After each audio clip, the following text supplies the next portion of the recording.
எம்மதமும் சம்மதம் என்ற கொள்கையுடன் இருந்த முன்னாள் முதலமைச்சர் ஜெயலலிதாவை குறுகிய வட்டத்தில் அடைக்க பார்ப்பது அண்ணாமலையின் அறியா வயதினை காட்டுவதாக காங்கிரஸ் கட்சியின் மூத்த தலைவர் EVKS இளங்கோவன் தெரிவித்துள்ளார். பொறுத்தவரையில் எம்மதமும் சம்மதம் குரானையும் படித்தாங்க. எம்மதமும் சம்மதம் என்ற கொள்கையுடையவர் ஜெயலலிதா அவர்கள்.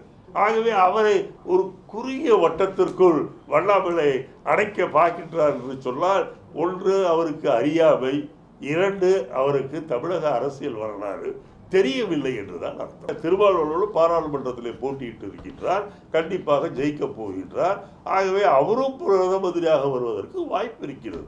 5 வருடங்களில் 5 பிரதமர் வந்தால் என்ன நஷ்டம் என்று நான் கேட்கின்றேன். ஏனென்றால் அதிகாரிகள் வருடத்திற்கு ஒரு முறை மாற்றப்படுவதில்லையா? ஆகவே பிரதமர்கள் 1 வருஷத்துக்கு ஒருவர் என்ற இது வராது. அப்படி வந்தாலும் அதில் என்ன நஷ்டம் என்று தெரியும். 10 வருஷமாக ஒரே ஆள் இருந்தும் பிரயோஜனம் கிடையாது. என்ன பிரயோஜனம் இந்திய நாட்டிற்கு? மோடியா 10 வருஷம் இருந்து எதுவும் கிடையாது.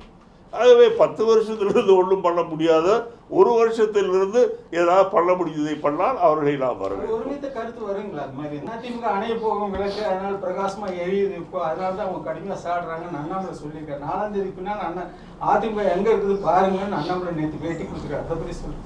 4ஆம் தேதிக்கு பிறகு அண்ணாமலை தமிழ்நாட்டில் இருப்பாரா இல்லையா என்பதை உறுதி செய்து கொண்டு